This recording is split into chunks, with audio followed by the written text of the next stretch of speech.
के एक्सप्रेस में आपका बहुत स्वागत है। मैं हूं आपके साथ अश्विनी सरोही। राजस्थान की सबसे बड़ी पंचायत विधानसभा से बने कानून को भी निजी स्कूल संचालकों ने दिखाया ठेंगा, जिसकी वजह से राजस्थान फीस एक्ट 2016 कागजों में दफन होता चला गया। मामले को लेकर क्या चल रहा है अदालत में? आखिर कब तक चलेगा संयुक्त अभिभावक संघ की मांगों का अभियान? और कैसे मिलेगा अभिभावकों को इन शिक्षण संस्थानों से सम्मान? शिक्षा व्यवस्था में सुधार कराने की मांग को लेकर चल रहे संयुक्त अभिभावक संघ के आंदोलन की नीतियों को लेकर चर्चा में आए हैं संयुक्त अभिभावक संघ के प्रदेश अध्यक्ष अरविंद अग्रवाल और प्रवक्ता अभिषेक जैन। देखिए खास चर्चा। मैं हूं आरसी बोर्ड न्यूज के एक्सप्रेस में आपका स्वागत है। आज हमारे साथ में आए हैं कार्यक्रम में अरविंद अग्रवाल। ये अरविंद अग्रवाल है प्रदेश अध्यक्ष संयुक्त अभिभाषक संघ। इन्हीं के साथ है अभिषेक जैन बिट्टू। अभिषेक प्रदेश प्रवक्ता संयुक्त अभिभाषक संघ की ओर से है। आज चर्चा करते हैं इन्हीं सवालों को लेकर कि अभिभाषक संघ और शिक्षण संस्थाओं के बीच में जो गतिरोध है, जो मांगे हैं और सरकार की ओर से क्या कमियां रह गई हैं, संस्थाएं किस प्रकार से आम आदमी के ऊपर या अभिभावकों के ऊपर किस प्रकार से एक अर्थव्यवस्था बिगड़ती हुई अर्थव्यवस्था में भी कोड में खाद जैसे हालात करने पर मजबूर कर रहे हैं। इसी विषय पे फीस एक्ट को लेकर भी चर्चा है। देखिए, अब सारी बातों का खुलासा करेंगे अरविंद अग्रवाल। आइए बात करते हैं अरविंद जी, ये जो आप लोगों का जो आंदोलन है अभिभाषक संघ की ओर से, ये कब शुरू हुआ? देखिए, कोरोना काल जो बेसिकली चालू हुआ, लॉकडाउन की स्थिति आई मार्च की, और अभिभावकों की जो स्थिति थी कि लॉकडाउन के अंदर कोई काम नहीं था और सब घरों पे बैठे हुए थे, नौकरी व्यापार सबके छूट रहे थे, और जो बेसिकली अगर हम बात करें जो अर्थव्यवस्था टूटी तो एक आम आदमी भी उससे अछूता नहीं रहा। ऐसे के अंदर जब पिछला सेशन पूरा नहीं हो पाया, उसके एग्जाम पूरे नहीं हो पाए और सरकारों के जो नियम आए उसके हिसाब से बच्चों को बिना एग्जाम लिए पास कर दिया गया, या जितने भी उनके एग्जाम हुए थे उसके बाद भी पास कर दिया गया। एक नया सेशन आया। लॉकडाउन के पीरियड के अंदर ये आपका सेशन चालू हुआ और लोगों के पास में खाने को पैसा नहीं था। ऐसे समय में स्कूलों की फीस कहां से देते? इन्हीं स्थितियों को लेके अभिभावक सबसे पहले स्कूलों की तरफ उन्होंने रुख किया और वहां से कोई भी उनकी तरफ से अपनी तरफ से स्कूलों की तरफ से उनको पूछा नहीं गया, उनसे उनका सम्मान जो जिस तरीके से उनको प्रताड़ित किया गया, उनसे बात ही नहीं की गई, उनको एंटरटेन ही नहीं किया गया कि उनसे बात ही की जाए, और वो एक तरीके से अपनी हकदर्मिता पूरी फीस लेने के लिए अड़े हुए थे। ऐसी स्थिति के अंदर जब अभिभावक बार बार उनसे बात कर रहा था और जब उनकी बात सुनी नहीं जा रही थी, तो ऐसी स्थिति में जब अभिभावकों के अंदर रोष व्यापक हुआ, तो ये करीब करीब मई जून के अंदर एक संगठन बनने चालू हुए और वो हुआ जिसके लिए जिम्मेदार सिर्फ और सिर्फ स्कूल प्रशासन है, जिन्होंने कि हमारी बातें सुनी नहीं, हमारी समस्याओं को नहीं समझा, और समाज सेवा जिस तरीके से देश के अंदर सारा काम चल रहा था ऐसी स्थिति के अंदर, और इस स्थिति के अंदर जब सब एक दूसरे की मदद करके जीवन को बचाने का कार्यक्रम कर रहे थे, ऐसे समय के अंदर जो हकदर्मिता से फीस के नाम पे, व्यापार के अंदर लूट के नाम पे जो शिक्षण संस्थाएं कर रहे थे, उसका विरोध एक मुखर रूप में सामने आया। और ये इस व्यवस्था ने आज हमारी पूरी शिक्षण व्यवस्था को, स्कूली शिक्षण व्यवस्था को आईना दिखा दिया है, उसके अंदर बता दिया कि क्या करना है। अभिषेक जी, आपके जो ये आंदोलन जो रहा है, इसमें क्या मांगे थे आप लोगों के संगठन की ओर से? देखो, जब यह आंदोलन शुरू हुआ उस समय सबसे बड़ी जो विकट समस्या थी कि भाई जब बच्चा पढ़ाई कर नहीं रहा है, स्कूल जा नहीं रहा है, तो स्कूल के कोई सा भी भवन खुल नहीं रहा है, तो स्कूल वाले कोई सुविधा का उपयोग वो भी नहीं कर रहे हैं, अभिभावक भी नहीं कर रहे हैं, ना बिजली का बिल है ना पानी का बिल स्कूलों का आता है। जबकि इसके विपरीत स्थिति अगर हम एक अभिभावक की देखें तो अभिभावकों की स्थिति ये थी कि उनको घर पे तो 24 घंटे घर पर रहना था, उसकी नौकरी भी छोड़नी पड़ी, उसको बिजली पानी का बिल भी देना पड़ा, उसको घर का चूल्हा भी जलाना पड़ा। उसके बावजूद जब निजी स्कूलों ने यह हकदर्मिता दिखाई कि भाई नहीं, आपको ये फीस भी देनी पड़ेगी, जिसकी सुविधा उन्होंने ली नहीं। तो ये आंदोलन तब से स्टार्ट हुआ और तभी से ये विकराल रूप लेकर आज हम सबके सामने है। आज जो अभी स्कूल संचालकों ने जो अर्धदलित धर्मिता का प्रदर्शन करते हुए अभिभावकों को लूटने का प्रयास किया, जिस प्रकार से शासन प्रशासन ने अपनी अनदेखी अभिभावकों के प्रति दिखाई और कानून से एक निजी स्कूलों को जो संरक्षण दिया गया, ये आंदोलन उसी की देन है। और आज भी संयुक्त अभिभावक संघ की यही मांग है कि जो चीज जिस चीज की सुविधा अभिभावकों ने नहीं ली है, हम उस चीज का पैसा क्यों दें। अभी जैसा कि अभिषेक जी ने बताया कि जो एक्ट के अनुसार जो अभिभावकों को संरक्षण मिलना चाहिए वो नहीं मिल पा रहा है संस्थाओं की ओर से, यह सरकार उस पर अमल नहीं कर रही है, पूरी तरह से लोगों को राहत पहुंचाने में असफल है। ये एक्ट क्या है, कब लागू हुआ? देखिए 2016 के अंदर fees act, school fees act लागू हुआ, जिसको सरकार लेके आई और उसके अंदर अधिनियम बने 2017 में। आज तक स्कूलों ने उसकी पालना नहीं की। फीस एक्ट के अनुसार से अगर हम बात करते हैं तो हर स्कूल के अंदर पीटीए का गठन होना चाहिए, parent teacher association. Parent teacher association में सारे टीचर्स भी है, स्कूल वाले भी है और पेरेंट्स जिनके बच्चे पढ़ रहे हैं। और उसके अंदर अगर आप बात करते हो तो जो आप और शहरी क्षेत्र के अंदर 50 रुपये अभिभावकों को उसको फीस देनी होती है और जो ग्रामीण क्षेत्र है उसके अंदर 20 रुपये की फीस देनी होती है हर अभिभावक को। और वहां से एसएलएफसी का गठन होता है। एसएलएफसी एक वो कमेटी है एक स्कूल के अंदर जो बेसिकली फीस का निर्धारण करती है। जो भी स्कूल के अंदर गतिरोध है उन सब चीजों की समस्याओं का सामना करती है। उसमें 5 पेरेंट्स की तरफ से मेंबर्स होते हैं, 5 संस्था की तरफ से होते हैं। बहुमत के आधार के अंदर उसके अंदर निर्णय लिए जाते हैं। और फीस का भी जो आपको और हमको फीस को जो तय करना है उसके मापदंडों के हिसाब से क्या उसका खर्चा आ रहा है, खर्चे के अनुपात के अंदर किस तरीके से फीस ली जा सकती है। और उसी के हिसाब से जब ये सोसाइटी एक्ट के तहत स्कूलों की संस्थाएं चलती हैं तो ये मुनाफाखोरी नहीं कर सकते। कहीं ना कहीं इनके अकाउंट्स के अंदर कोई गड़बड़ होती है और वो अकाउंट्स एसएलएफसी के अंदर रखते हैं। और एसएलएफसी के अंदर 5 अभिभावक होते हैं। आज जब ये लोकतांत्रिक व्यवस्था के अंदर व्यवस्था है तो 2017 में जब नियम बने उसको लेके आज तक स्कूल उसके अंदर उसकी पालना नहीं कर रहे हैं। और एक बार फीस का निर्धारण होने के बाद 3 साल तक ये लोग फीस नहीं बढ़ा सकते। क्यों इसके अंदर स्कूल वाले इसके ऊपर तत्परता से काम नहीं कर रहे? सरकार क्यों नहीं इसके नियमों को उनकर लागू कराने के ऊपर तत्पर होती है कि ये अभिभावकों के फेवर के अंदर हो। जो लागत के ऊपर जो शिक्षा दी जा रही है, जो स्कूलों का जो खर्चा हो रहा है उसके ऊपर अगर फीस लगती है तो अभिभावक जितनी भी फैसिलिटीज दें उसके हिसाब से जो अलग स्कूल कोई एसी का स्कूल है, कोई नॉन एसी का है, किसी के अंदर कूलर लगे हुए, किसी में नहीं लगे हुए, किसी के अंदर बच्चे जो है कमरों के अंदर बैठे हुए पढ़ रहे हैं, किसी के अंदर दरी पट्टी में पढ़ते हैं, जो उनके खर्चे हैं। तो जो सुविधाओं के हिसाब से उसके जो खर्चे हैं उसके हिसाब से फीस तय होनी चाहिए। और अभिभावक जो अपना बच्चे को अच्छी शिक्षा देना चाहता है वो उसके अंदर देखता है अपने बच्चे के अंदर अपनी पॉकेट के हिसाब से कि मैं कितनी फीस दे सकता हूँ, उसके अंदर क्या अच्छी से अच्छी में बच्चों को शिक्षा मिल सकती है। इन्हीं का हिसाब लगा के अभिभावक बच्चों को स्कूल भेजता है।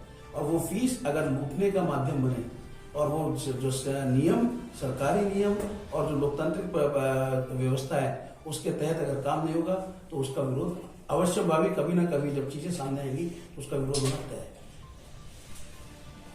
है। अभिषेक जी, अभी जो आप लोगों का संगठन जो मांग लोग ये प्रदर्शन कर रहा है, इसको लेके संस्थान वहां भी गई है सुप्रीम कोर्ट, तो वहां से क्या डिसीजन हुआ? सर, सुप्रीम कोर्ट ने अभी लास्ट में जो सुनवाई करी, सुनवाई करने के बाद जो इंट्रीम ऑर्डर दिया, इंट्रीम ऑर्डर में उन्होंने सुप्रीम कोर्ट ने स्पष्ट कहा कि वर्ष 2019-20 के अंदर जो फीस हुआ करती थी वही वर्ष 2020-21 के अंदर दौरान दी जाएगी, जो पूरी 100% होगी। किंतु यह 100% फीस 6 किस्तों में ली जाएगी। 6 किस्तें 5 मार्च से स्टार्ट होनी थी। लेकिन निजी स्कूलों ने अपनी हरदिर्मिता का प्रदर्शन यहाँ पर भी दिखाते हुए सुप्रीम कोर्ट के आदेशों की अवहेलना करते हुए अभिभावकों पर जिस दिन सुप्रीम कोर्ट ने इंट्रीम ऑर्डर दिया था उसी दिन से अभिभावकों को पर दबाव बनाना स्टार्ट कर दिया और किस्तों में ना पैसा मांगकर पूरी फीस जमा कराने का दबाव बनाया।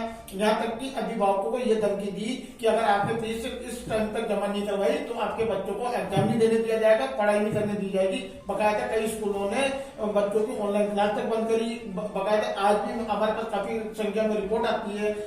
अभी सुबह पहले एक बच्चे का मेरे पास फोन आया था तो वो कह रहे थे कि भाई जबरदस्ती राजस्थान सरकार ने एक एसओपी जारी कर रखी है स्कूलों में बच्चों को आने को लेकर, उसके लिए बकायदा एसओपी जारी कर रखी है। उस एसओपी में साफ कहा है कि अगर बिना अभिभावक की सहमति के कोई भी बच्चा स्कूल में दाखिल नहीं होगा।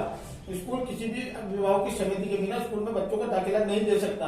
किंतु आज निजी स्कूल संचालक अभिभावकों के ऊपर, बच्चों के ऊपर जबरदस्ती प्रेशर बना रहे हैं।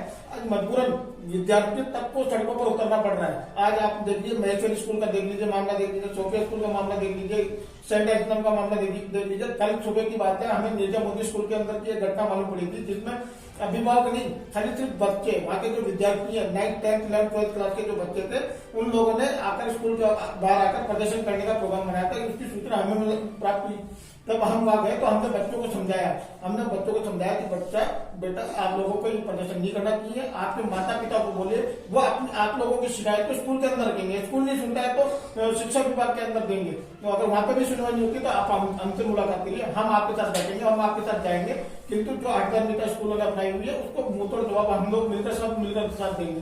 लेकिन बच्चों को जो आज क्या हम बच्चों को ये शिक्षा देने के लिए स्कूलों में भेज रहे हैं कि बच्चे खुद सड़कों पर उतरकर, जो 9th 10th 11th 12th class के बच्चे हैं वो सड़कों पर खुद उतरकर अपने लिए न्याय मांग रहे हैं। क्या बच्चों ने कल हमें खुद ने ये कहा कि भैया जितनी जिम्मेदारी हमारे माता पिता की हमारे प्रति है, उतनी जिम्मेदारी हमारी भी, हम भी माता पिता के बच्चे हैं। हमारा भी फर्ज बनता है कि हम उनकी भी रक्षा करें, उनकी भी सुरक्षा करें। आज जो कोविड का टाइम आ रहा है, उस कोविड टाइम के अंदर जैसे कोटा के अंदर, जयपुर के अंदर बहुत मामले अभी आपने देखा होगा, बच्चों के स्कूलों में निकले। कल ही परसों उदयपुर में निकला, कल भीलवाड़ा के अंदर निकले। तो ऐसे बच्चे डरे हुए, सहमे हुए, वो बेचारे आगे जाएगा। अच्छा अरविंद जी, स्कूलों की संस्थाओं की ओर से भी यदि हम चर्चा भी की है कई संस्थानों से, तो उनकी तरफ से बात आती है निकल के कि साहब जब हम खर्चा वहन कर रहे हैं स्टाफ को ऊपर और भी और फीस यदि वसूलेंगे नहीं तो संस्था संचालित कैसे रहेंगे? देखिए, मैं अगर आपको बात बताऊं तो स्कूलों की फीस देने के ऊपर कभी भी गतिरोध नहीं था। गतिरोध इस बात का था कि जो खर्चा नहीं हो रहा उसके ऊपर पेरेंट्स ने कहा था साल अगर हमारे पास भी इनकम नहीं है और सारी चीजें अगर आपके ऊपर भी देखें आपके भी खर्चे पूरे नहीं है तो उसके अंदर कुछ हमें भी राहत दी जाए। इस बात को इन्होंने कभी सुना और इन सब बात को लेकर हरदरिंदा दिखाई किसने? सबसे पहले कोर्ट के अंदर गया पूरी फीस वसूलने के लिए। अभिभावकों को दबाव बनाने की कार्रवाई किसने की? स्कूलों ने। हाई कोर्ट के अंदर कौन गए? स्कूल गए। जब अभिभावक संगठन को लेकर जब हमें मालूम पड़ा कि ये लोग स्कूल हाई कोर्ट के अंदर केस लगाए हुए बैठे हैं और फीस हमसे चाह रहे हैं, सरकार के जो ऑर्डर थे जिसके अंदर फीस का ये दबाव नहीं बना सकते थे और उन्होंने उसके अंदर बोला कि डिजास्टर मैनेजमेंट एक्ट के अंदर ये ऑर्डर नहीं आया है और ये हमको हमारे संस्थानों को चलाने के लिए हमें ये फीस वसूलने का माननीय उच्च न्यायालय हमें आदेश पारित करे, उसके ऊपर जो सरकार का ऑर्डर है उसके ऊपर स्टे ऑर्डर है। इन सब के ऊपर हरदर्मिता दिखाने का कार्यक्रम किसने किया? आज हमसे बातचीत करके जो मसले सुलझाए जा सकते थे उसके ऊपर बातचीत के रास्ते पे आया कौन? स्कूल के अभिभावक हमेशा द्वार पे जाते थे और गेट तक हमारे लिए खोल दिए जाते थे। ऐसे हमें अपमानित और प्रताड़ित किया किसने? और ऐसी स्थिति के अंदर आज स्कूल वाले ये बोलते हैं कि हम इसको संस्थान कैसे चलाएं। तो इस संस्थान चलाने की जिम्मेदारी हमें हमारे बच्चों को देने की, अगर शिक्षा देने की हमारी जरूरत है तो कहीं ना कहीं नैतिक और सामाजिक जिम्मेदारी स्कूलों की भी तो है। और इन सब चीजों के ऊपर अगर कोर्ट कचहरी का चक्कर इन्होंने काटा तो फिर कोर्ट जो निर्णय करेगा तो निर्णय हमें मान्य होगा। जो जिस लोकतांत्रिक व्यवस्था के अंदर हम इस देश के अंदर जी रहे, जो संवैधानिक प्रक्रिया है वो प्रक्रिया इन्होंने चालू की तो इंतजार क्यों नहीं कर रहे लोग? आज जब लेट होते जा रहे हैं तो ये दबाव बनाने की रणनीति में क्यों आ रहे हैं? हमारा सवाल ये है कि अगर ये कोर्ट में गए और कोर्ट में जाने के बाद में अगर इनके पास इनके फेवर का निर्णय नहीं आया तो आगे के बड़े कोर्टों में ही जा रहे, सुप्रीम कोर्ट में। सुप्रीम कोर्ट के अंदर भी हमने फाइट किया है। आज ठीक है, न्याय व्यवस्था के अंदर जिस भी नियमावली की प्रणाली के तहत हमारा देश चल रहा है उसके तहत हमें पूर्ण विश्वास है हमारी न्याय व्यवस्था के ऊपर कि उच्चतम न्यायालय के अंदर भी हमें इंसाफ मिलेगा। और अगर नहीं होगा तो फिर लोकतांत्रिक व्यवस्था के अंदर जो जो व्यवस्थाएं हैं उन सबको हम खंगोलेंगे और उसके हिसाब से इनका मुंहतोड़ जवाब देंगे। नहीं, अभी जो आपने बताया कि इनके संचालन के लिए अभिभावक और अध्यापक एक टीम होनी चाहिए, नो लॉस नो प्रॉफिट में चलना चाहिए, तो इस तरह कोई इनके रजिस्ट्रेशन का कोई एक्ट है जिसमें ये नियम शामिल है? सर, सारे एक्ट मैं आपको बताता हूँ। अगर आप बात करें एक्ट और न्याय व्यवस्था और ये फीस देने के नाम पे अभिभावकों को सारी लागू है। लेकिन अगर आप बात करें जब अप्रैल के महीने के अंदर राज्य सरकार ने जब फीस का दबाव ना बनाने के लिए और किसी भी बच्चे का नाम ना काटने के लिए जब नियम बना के इसको अपने नोटिस स्कूलों को दिया, उसको इन्होंने अप्रैल मई जून के अंदर नहीं माना। जुलाई के अंदर जब दोबारा वो दिया गया तो उसके अंदर हाई कोर्ट के अंदर ये गए। हाई कोर्ट के अंदर जो पहला फैसला सिंगल बेंच का आया था, ट्यूशन फीस का 70% लेने का इनको अंतरिम ऑर्डर मिला था, उसके अंदर भी टोटल फीस का 70% इन्होंने मांगा। उसके बावजूद अगर ये कोर्ट के ऑर्डरों को ये नहीं मान रहे, सरकार के नियमों को ये नहीं मान रहे, अगर हाई कोर्ट के डिविजनल बेंच के अंदर जब उसके अंदर इतना क्लियर सारी चीजों का ऑर्डर आया, उसके अंदर फीस एक्ट की अनुपालना जो हमारी व्यवस्था के अंदर हमारी संस्था की जो सबसे बड़ी प्रमुख मांग थी, उसको जब हाईकोर्ट ने उसको लागू करने के लिए कहा, उस चीज को ये लोग नहीं मान रहे। आज अगर बात करते हैं सुप्रीम कोर्ट का इंटरिम ऑर्डर, सुप्रीम कोर्ट के इंटरिम ऑर्डर को भी ये लोग नहीं मान रहे। अब सारे न्याय व्यवस्था के अंदर फीस देने के लिए अभिभावक तो सारी चीजों के लिए मजबूर किया जा रहा है, लेकिन जो नियम इनके ऊपर लागू होते हैं वो ये लोग नहीं मान रहे। ऐसी व्यवस्था को लेके अगर हम प्रशासन के पास नहीं जाएं और प्रशासन ऐसा प्रतीत होता है कि उन नियमों की पालना नहीं करा रहा है, तो क्या हम जाएगा? फिर हमारे पास प्रदर्शन ही एक मामला बचता है, जिससे कि लोगों के संज्ञान के अंदर मामला है और दबाव के तहत सरकार कहीं ना कहीं जो हमारी मांगे कोई ऐसी नहीं है कि हमारी नाजायज मांगों को आप उसके अंदर नियम बना के इसके अंदर लागू करें। हमारी मांगे सिर्फ ये है जो नियम बने हुए हैं, जो हम पे लागू है वो तो हम हमारे लिए तो बोल ही रहे हैं, उसको तो हम मानने को तैयार है ही, लेकिन जो नियम शिक्षण संस्थानों के बने हुए उसको लागू कराने की जिम्मेदारी किसकी? और वो लागू अगर होते हैं तो कहीं ना कहीं न्याय व्यवस्था के अंदर, पूरे सिस्टम के अंदर हमें न्याय मिलेगा। यही हमारी मांग है और अगर कोई नहीं मान रहा है तो प्रदर्शन के अलावा हमारे पास में चारा क्या है। अभिषेक जी, जो अभी आप लोगों का गतिरोध जो चल रहा है, इसके आगे की क्या रणनीति तय करी? देखिए, तो अभी जो मामला चल रहा है वो फीस को लेकर चल रहा है, लेकिन हम लोगों ने जो लड़ाई शुरू की है वो अब संपूर्ण शिक्षा के अंदर सुधार को लेकर लड़ाई मतलब आगे बढ़ाई जा रही है। इस लड़ाई के अंदर जो स्कूल फीस का मसला है, जिस प्रकार से किताबों को लेकर कई बार देखने को सुनने को मिलता है कि हर साल किताबें बदल दी जाती हैं फर्स्ट क्लास से 8 क्लास तक की, तो उन चीजों को रोकना।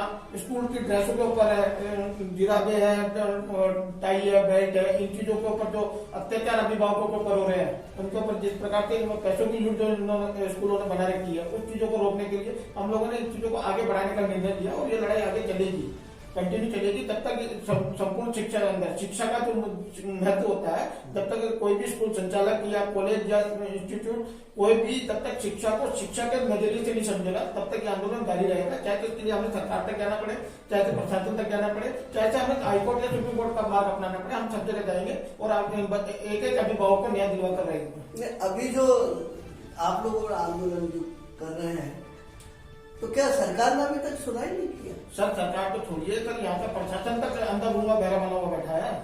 सरकार शिक्षा विभाग ही नहीं सुन रहा है। शिक्षा विभाग अपने हाथ खींच लेता है, ये स्कूल हमारे उसमें नहीं आते, सीबीएसई के, ये उससे आरबीएसई के हम बना लेंगे। अरे ये जब राजस्थान के अंदर, जब प्रांत के अंदर हमारे पास में एक विभाग मौजूद है, उस विभाग को कोई कार्रवाई करने के लिए अगर वो बोलते हैं कि हमारे हाथ बंधे हुए हैं, तो ऐसे विभाग की जरूरत क्या है? क्यों नहीं सरकार ऐसे के अंदर विभागों को ज्यादा मजबूत करती है और शिक्षा के अंदर जो सेवा का काम है उसको व्यापारीकरण से रोकने का काम क्यों नहीं करती है? हमारा सीधा सवाल है कि अगर व्यापारीकरण किया जाना है तो व्यापारीकरण के हिसाब से बताए ना, हम उस हिसाब से जाएंगे, हम हमारे बच्चों को उसी हिसाब से एजुकेशन के लिए तैयार करेंगे। और अगर ये वाकई में देश को अगर बनाने के लिए, देश का भविष्य बनाने के लिए जो हमारे बच्चों के अंदर निहित है, जब तक हम उनको एजुकेशन नहीं देंगे देश का भविष्य कैसे बना पाएंगे? शिक्षा सेवा का माध्यम है, शिक्षा के अंदर आप व्यापारीकरण नहीं ला सकते। और इस व्यापारीकरण के नाम पे अगर आप ये लूट के अंदर सरकार भी अगर इसके ऊपर इनको संरक्षण देगी तो विरोध का सामना सरकार भी करेगी। इसका खामियाजा यहाँ तक कि अभी जो आने वाले 4 विधानसभा क्षेत्रों के चुनाव होने वाले, उन तक भी भुगतना पड़ सकता राज्य सरकार को। आज आपके चैनल के माध्यम से हम यहाँ पे खुली चेतावनी देके जा रहे हैं राज्य सरकार को कि राज्य सरकार या तो स्वयं आकर संज्ञान ले ले, अभिभावकों की पीड़ाओं को समझ ले, उनकी परेशानी को समझ ले, अन्यथा इसका परिणाम बहुत बुरा होगा। सरकार को बकायदा 4 सीटों से हाथ भी धोना पड़ेगा। हो सकता है आने वाले समय में जो राज्य के जो विधानसभा चुनाव होने वाले हैं, तो उससे जिस सत्ता पर वो काबिज है उस सत्ता से भी हाथ धोना पड़ सकता है।